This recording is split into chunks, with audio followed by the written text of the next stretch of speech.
Imagine you would need to capture the concept of happiness on the piano within just one chord. Which chord would you choose? Today we'll explore two cases, one case of Chopin and one of Scriabin, who use exactly the same harmony to express happiness.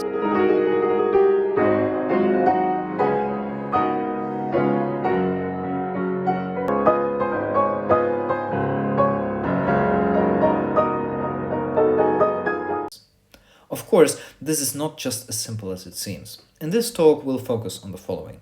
First of all, we'll provide a little bit of context of these two pieces. Then we'll get our hands dirty with analysis. And afterwards, we'll have some obligatory philosophy to explain this topic further. So Chopin's Barcarolle is a very interesting work. It's a later work by Chopin from his Opus 60. In fact, that's one of his last works. Traditionally, a Barcarolle is a song sung by Venetian gondoliers. If a Venetian gondolier would sing this in this case is not clear, but in any case you can feel the wave motion throughout the whole piece.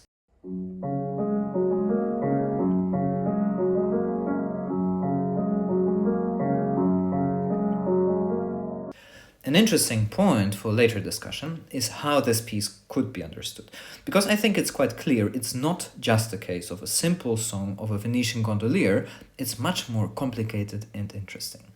Let's also dedicate a few words to Scriabin's work. Scriabin's fourth sonata is from his middle period, where he started experimenting with his own harmonic system, which heavily relies on the circle of fifth.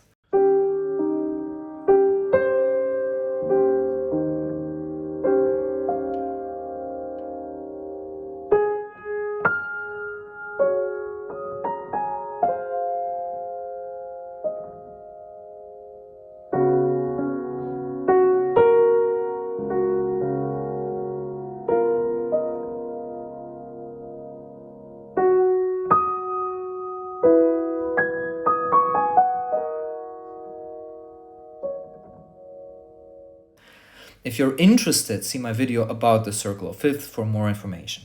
The mood of the fourth sonata is definitely very seductive, and that seems to be the central idea of the piece.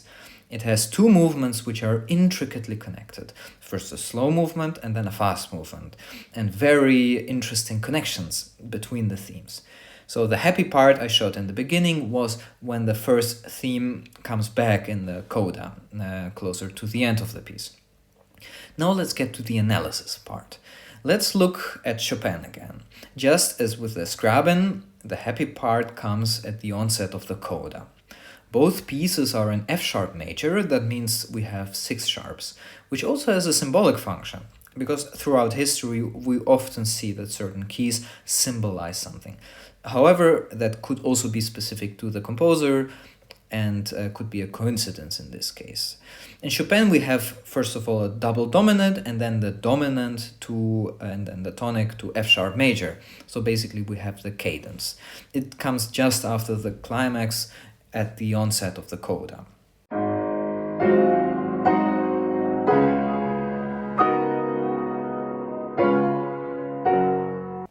In Scriabin fourth sonata we have basically the same, so this chord also has a dominant function, and previously we also saw a secondary dominant voiced a little bit differently, but the chords are surprisingly similar.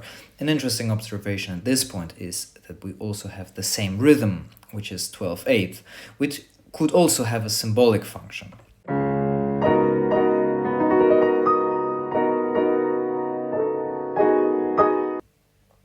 The actual chord itself is a C sharp 7 sus4 with a 9 and 13. Sus chord can be interpreted as a chord on the second scale degree in major, but with a dominant in the bass, and that would be a very easy and very comfortable way to think of this chord also when you would play it on the piano. So on the second degree we usually would have a minor 7th chord, but then we would have the dominant in the bass. So you could see it also as a fusion between the second degree, between also the 4th and the 5th degree.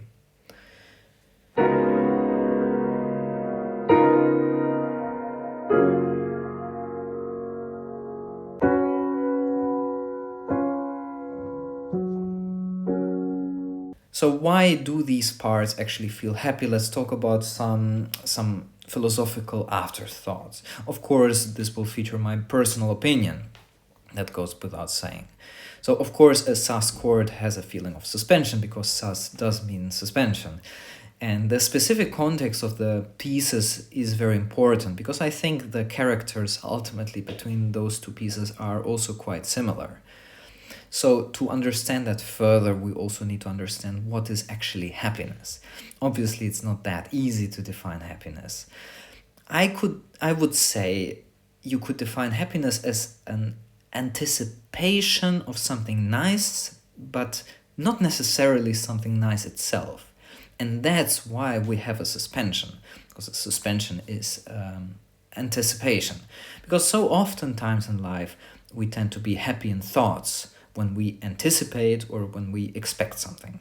But when something nice actually happens, we're just experiencing it. So the question at this point would be if that expectation is blinding or not. Because so oftentimes we find ourselves nowadays, especially fantasizing in the fantasy world of some nice expectation. But you could argue that for a composer that can be good because then they can compose amazing music.